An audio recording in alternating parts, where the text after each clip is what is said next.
Assalamualaikum warahmatullahi wabarakatuh. Saya Sakirman, dosen Institut Al-Qadari PKDP Angkatan 4 UIN Mataram tahun 2025. Pada kesempatan ini kami akan mempraktikkan perkuliahan mata kuliah hukum pidana.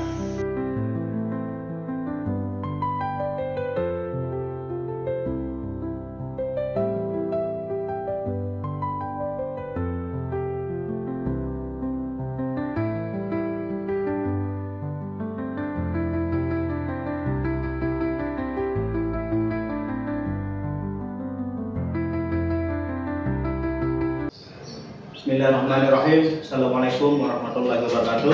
Waalaikumsalam warahmatullahi wabarakatuh. Bagaimana kabar semuanya? Alhamdulillah baik. Baik. Mudah-mudahan pada kesempatan ini kita selalu diberikan kesehatan oleh Allah Subhanahu wa taala. Semoga apa yang menjadi aktivitas kita pada sore hari ini dicatat sebagai amal ibadah Allah Subhanahu wa taala. Amin ya rabbal alamin. Baiklah, saudara-saudaraku, adik-adikku yang saya banggakan, pada kesempatan ini kita akan berbicara ruang lingkup hukum pidana itu sendiri, definisi hukum pidana. Namun sebelum kita mulai, mari kita berdoa bersama sesuai dengan keyakinan kita masing-masing. Berdoa, mulai.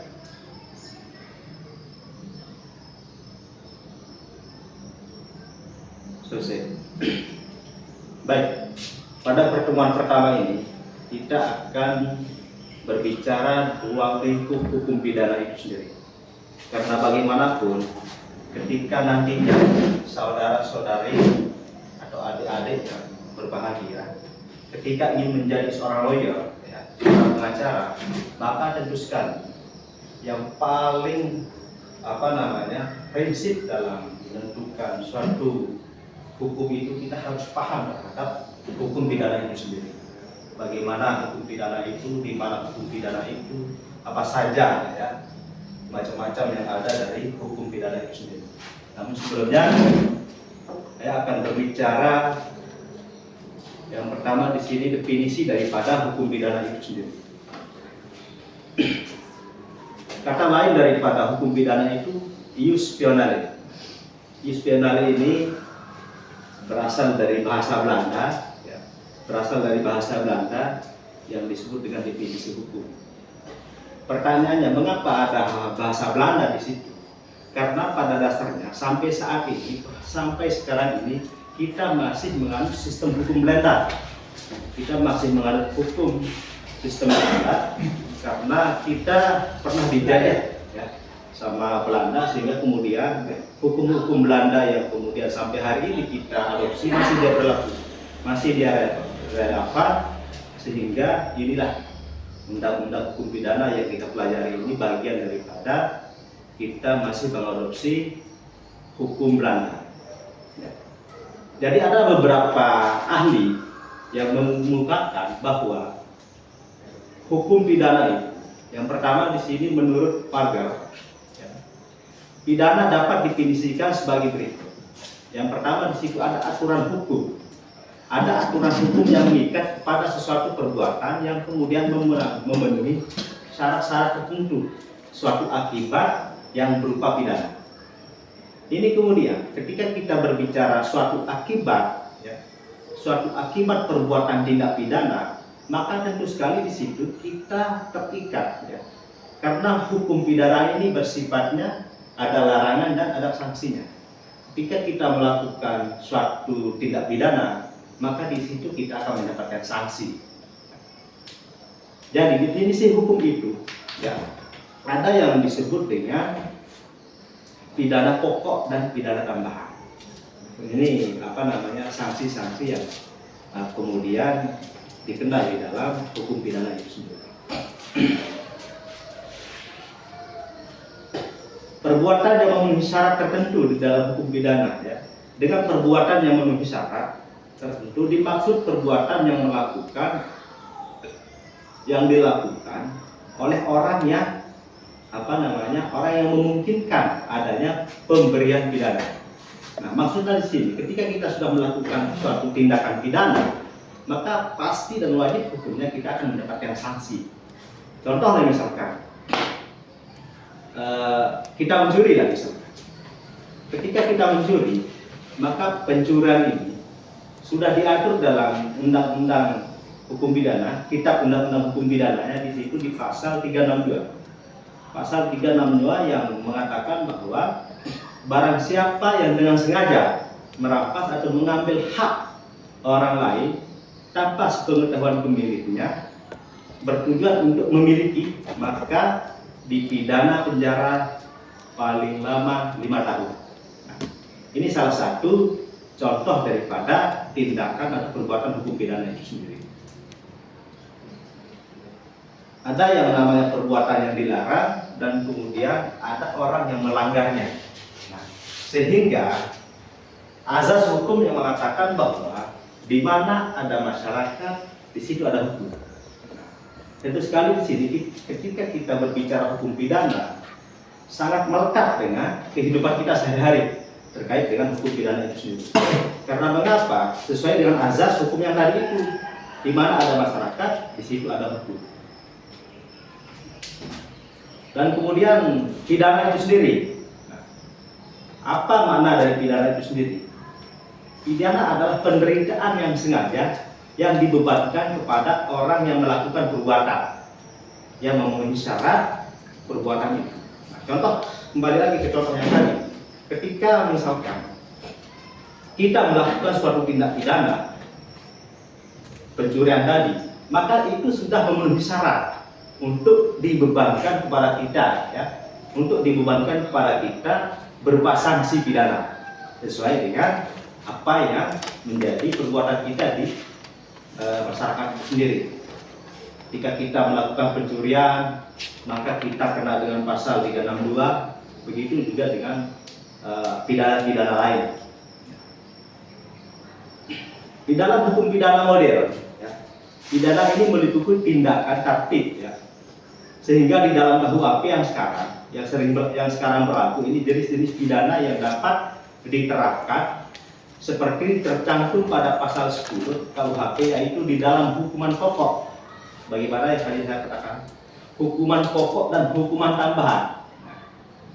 Yang termasuk hukuman pokok dalam hukum pidana itu, yang pertama di situ ada namanya hukuman mati, hukuman penjara, hukuman kurungan, dan hukuman denda. Ini bagian daripada hukuman pokok itu sendiri. Nah, bagaimana dengan hukuman tambahan di situ?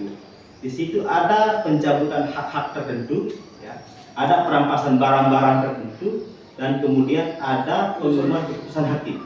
Nah, artinya ketika kita sudah melakukan suatu tindak pidana dan kemudian kita mendapatkan hukuman pokok, nah bagaimana dengan hukuman tambahan ini? Maka di situ akan dicari, ya, bagaimana proses kita melakukannya. Apakah di situ ada kesengajaan, ataukah memang murni ada kealpaan, atau kita lalai dalam tindakan kita sehari-hari. Ini yang kemudian penting untuk kita cermati bersama. Bagaimana sehingga kita mendapatkan hukuman pokok dan hukuman tambahan itu sendiri.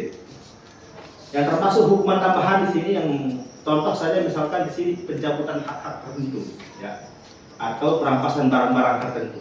Nah, kalau kita kembali lagi kepada kepada pasal 362 tadi, pencurian itu sendiri, maka di situ kita sudah kena dengan hukuman pokoknya. Hukuman pokoknya apa di situ? Ya, pencurian itu sendiri, penjara selama sekurang-kurangnya 15 tahun. Nah, bagaimana kemudian timbul yang namanya hukuman tambahan? Maka di situ penyidik akan menyelidiki, ya, bagaimana tata cara kita melakukan pencurian itu.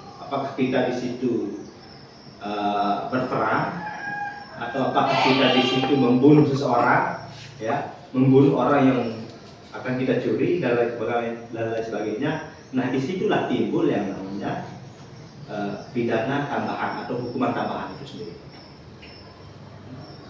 Dan kemudian ada beberapa tokoh, ada beberapa ahli hukum yang kemudian mendefinisi hukum pidana itu.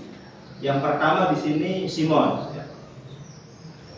Simon mendefinisi hukum pidana itu ada 3 bagian. Yang pertama di situ ada hukum pidana subjektif, yang kedua ada hukum pidana subjektif, ya, dan yang terakhir hukum pidana termasuk hukuman objektif. Apa yang dimaksud dengan Simon ini hukuman pidana objektif? Hukuman pidana objektif ini hadir di negara kita untuk menggantikan pelanggaran terhadap suatu perbuatan hukum, ya, yang disebut dengan ius penale. Ini bahasa lain daripada hukum pidana itu. Dan kemudian hukum pidana objektif di situ hukum pidana yang berlaku atau hukum pidana positif yang disebut dengan ius penale. Maksudnya di sini, ketika kita melakukan tindak pidana secara subjektif atau objektif, ini bagian daripada suatu tindakan hukum, bagian daripada suatu tindakan hukum, dan kemudian pasti akan mendapatkan sanksi ketika kita melakukan hal-hal yang demikian. Dan kemudian ada di situ yang namanya hukum pidana material dan formil. Contohnya misalkan di situ hukum pidana material memuat ketentuan-ketentuan serta rumusan dari suatu tindak pidana, ketentuan-ketentuan mengenai pertanggungjawaban pidana, ketentuan-ketentuan mengenai pelaku, dan ketentuan mengenai pidana. Nah, sehingga kalau kita kaitkan dengan beberapa tokoh atau ahli hukum yang mengemukakan hukum pidana ini, maka itu sangat relevan sekali, sangat berkaitan sekali dengan apa yang disampaikan para ahli hukum terkait dengan hukum pidana itu sendiri. Contoh misalkan di sini Pompe. Menurut Pompe dalam hukum pidana mendefinisi hukum pidana itu sendiri semua aturan hukum yang menentukan tindakan apa yang seharusnya dijatuhkan pidana. Nah, baik, mungkin sampai di sini sebelumnya saya ingin menguji, ya, siapa ya di antara kalian yang mampu memberikan saya mendefinisi hukum pidana itu seperti apa? 3. Izin Pak bertanya sebelumnya. Assalamualaikum warahmatullahi wabarakatuh.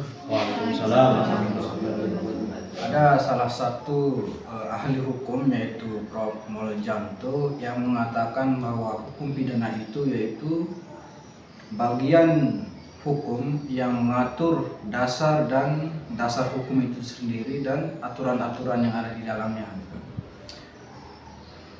Begitu ya. 3. Itu bagian daripada salah satu tokoh yang mengemukakan hukum pidana itu seperti ini.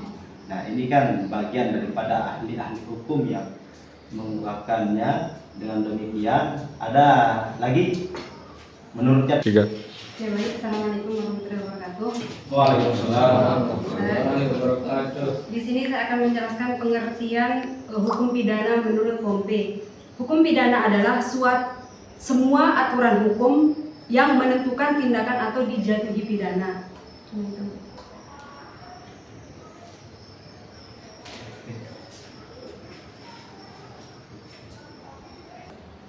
ada lagi yang akan memberikan tanggapan-tanggapan atau memberikan pendefinisian terkait dengan beberapa tokoh yang mengemukakan hukum pidana itu sendiri.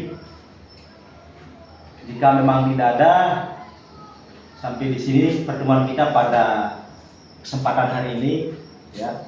Semoga apa yang saya sampaikan bermanfaat untuk diri saya sendiri dan kemudian bermanfaat untuk orang lain. Demikian perkuliahan kita pada sore hari ini, dan insya Allah kita akan bertemu kembali di minggu depan. Semoga kita semua selalu sehat dan diberikan kesempatan Allah Subhanahu wa Ta'ala. Untuk itu kita tutup, mari untuk kita sama-sama mengucapkan lafaz Alhamdulillah. Alhamdulillah. Sekian, assalamualaikum warahmatullahi wabarakatuh. Waalaikumsalam warahmatullahi wabarakatuh.